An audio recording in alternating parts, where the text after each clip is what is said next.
네, 유리미리 기자 안녕하세요. 네, 안녕하세요. 집단 폐렴과 관련해서 질병관리본부가 역학조사를 진행하고 있는 걸로 알고 있습니다. 오늘 브리핑이 있었다고요? 네, 그렇습니다. 오늘 오후 2시에 이와 관련된 브리핑이 열렸습니다. 최근 건국대학교에서 발생한 집단 호흡기 질환 사태와 관련해서 역학조사를 진행하고 있다고 밝혔는데요. 네.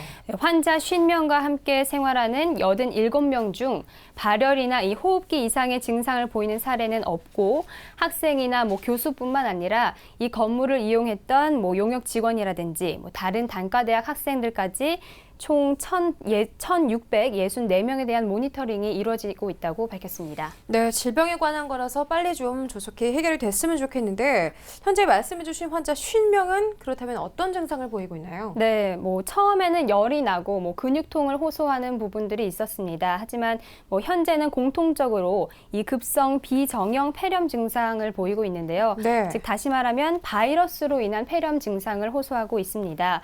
중증 사례는 없고 입원한 이후에 19명은 다행히도 이 증상이 호전이 된 상태인데요. 네. 이들 가운데 4명은 감기 바이러스의 일종인 라이노 바이러스에 대해서 양성 반응을 보이긴 했지만 이번 호흡기 질환과는 관련성이 낮다는 게 질병관리본부의 입장입니다. 네. 근데 이 호흡기 질환이라고 하면 전파되는 걸 또 무시할 수가 없잖아요. 네, 그렇죠. 전염되는 가능성은 없는 건가요? 일단은 현재 환자와 함께 생활하는 87명에 대해서 이 관할 보건소에서는 하루에 2번씩 이 역학조사를 하고 있습니다. 이 증상을 확인을 하고 있는데요. 현재까지 모니터링한 결과로는 의심 환자 사례가 발생하지 않았기 때문에 사람 간의 전파력은 낮은 것으로 보고 있습니다. 네, 그렇다면 증상을 보인 사람들과 그렇지 않은 사람들 간의 차이는 뭘까요? 단순히 그 건물을 이용했다고 해서 이런 질병 증상이 나타난 것 같지는 않은데요. 네, 그렇죠. 일단 전문가들은 해당 건물을 이용한 사람들 중에서 항상 이용하는 사람들과 또 한두 번 이용한 사람들 이렇게 나눠서 보고 있습니다. 네. 그렇기 때문에 그 두 사람들 간의 증상이 다르게 나타날 수 있다고 보고 있는 건데요. 이번 사건이 이 동물생명과학대학 건물 3층에서 7층 사이에 발생을 했는데 그 중에서 4층, 5층 그리고 또 7층에 집중적으로 분포가 돼 있습니다. 따라서 같은 건물에 항상 근무를 하고 있지만 이러한 증상들을 호소하지 않는 사람들과 이제 비교 실험을 해서 그 분석을 시행할 예정이라고 밝혔습니다. 네. 정말 올해 우리나라 전 국민이 메르스 때문에 깜짝 놀랐었잖아요. 네, 그랬었죠. 예, 다시 이제 건국대 사태가 발생을 했는데요. 이런 전염병이 언제든지 발발할 가능성을 이제 더는 배제할 수 없게 됐습니다. 네. 예, 완벽히 종식될 때까지 긴장을 늦춰서 안 될 것 같습니다. 네, 다음 소식입니다. 이 2호선을 제외한 서울 지하철 9개 노선 대부분이요 적자로 운영이 됐다고 합니다. 최근에 매년 4천억 원대 적자를 기록했다고요. 네, 그렇습니다. 네. 네, 오늘 서울시 집계에 따르면요. 지난해 서울 지하철 1호선에서 9호선의 단기 순손실은 4,245억 원으로 나타났습니다. 2012년에 4,183억 원, 또 2013년에는 4,172억 원으로 이 꾸준히 4천억 원대 그 손실을 유지했는데요. 그중에서 손실이 가장 큰 노선을 살펴봤더니 서울메트로가 운영하는 3호선이었습니다. 네. 지난해 단기 순손실 1,118억 원을 기록했는데요. 4호선이 627억 원, 또 6호선은 790억 원, 5호선이 913억 원을 기록한 것에 비하면 상당한 수치로 보입니다. 그러네요. 네, 그러네요. 근데 2호선을 제외하고는 모두 적자라고 하던데 2호선은 많이 흑자인가요? 네, 일단은 2호선은 흑자인 상황으로 나타났습니다. 네. 지난해 기준으로 흑자를 낸 노선은 2호선과 9호선으로 밝혀졌는데요. 서울메트로가 관리하는 2호선, 지난해 365억 원의 흑자를 냈습니다. 또 주식회사 서울시 메트로 9호선이 관리하는 9호선은 1단계 구간만, 즉 개화에서 그 신논현 구간까지만 31억 원의 이익을 낸 것으로 나타났습니다.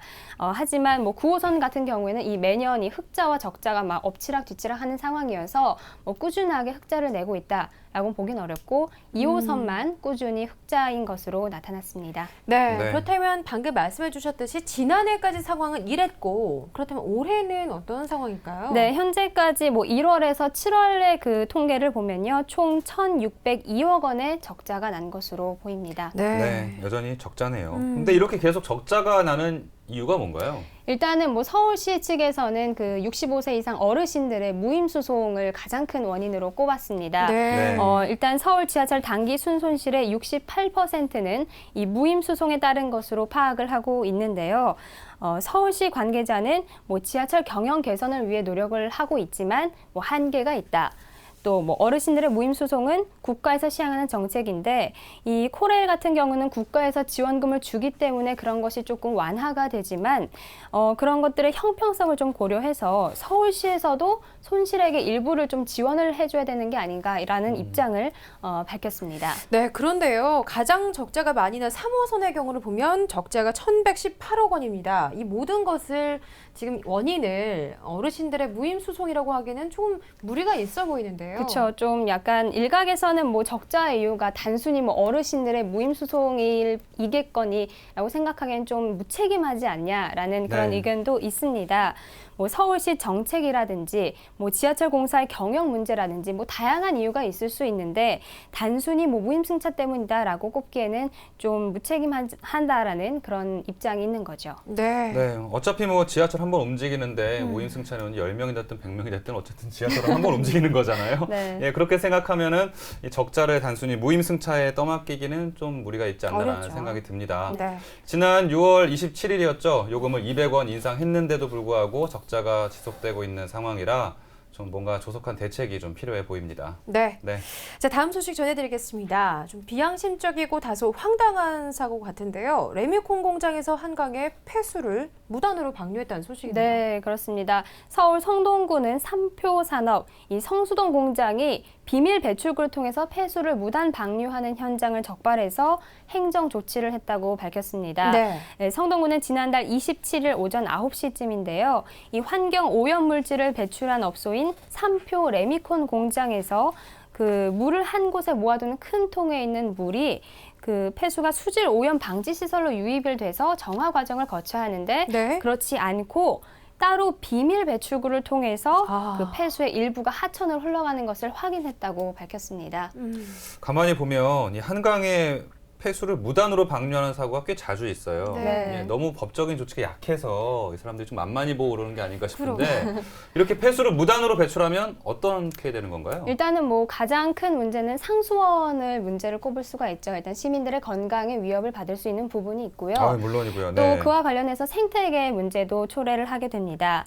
또 폐수를 무단 방류하게 된다면 방류 수질 및 수 생태계 보전에 관한 법률 위반에 해당이 돼서 사법기관에 고발 조치되면 5년 이하의 징역 또는 3천만 원 이하의 벌금 처분을 받게 되고요. 아, 너무 약한 거 아닌가요? 네, 그러니까요. 그리고 또 행정관청으로부터 조업정지 10일의 처분을 받게 됩니다. 그렇기 때문에 이 성동구도 적절하게 이 규정에 따라서 행정조치를 취하게 된 거고요. 네, 이런 위반 법률도 있는데 왜 자꾸 네. 이런 일이 일어나는지 잘 모르겠습니다. 자, 그런데 이러한 사실이 이번에 시민의 제보로 알려지게 됐다고요? 네, 그렇습니다. 비 오는 날 한 시민이 이렇게 하얀 거품이 일어난다, 또 이상한 악취가 난다, 이런 그 생각이 들어서 아무래도 좀 수상한 것 같지 않나라는 생각에 구청에 신고를 했다고 합니다.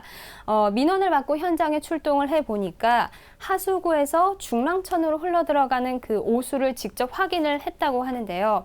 하수구 관로를 추적을 해서 보니까 삼표 레미콘 그 인접 도로에 있는 하수구와 연결이 돼 있어서 그곳에서 폐수가 나오는 것을 확인할 수가 있었습니다. 역시나 삼표레미콘 사업장 안에 들어가서 보니까 현장에서도 물이 하수구 통하는 그 관로를 따라서 적나라하게 유출이 되고 있었던 겁니다. 네, 시민 제보 안 네. 했으면 몰랐겠네요. 그쵸. 네. 아, 그 시민분은 정말 큰일 하셨네요. 그러니까요. 예. 네. 정말 굉장히 화가 나는 소식인데요. 이 오염된 환경을 되돌리려면 정말 큰 노력과 시간 또 많은 비용이 필요하죠. 네. 또 게다가 시민들의 건강과도 연결되는 중요한 문제가 아닌가 싶습니다. 단순한 처벌로만 마무리될 일인지 다시 한번 생각해 볼 필요가 있어 보입니다.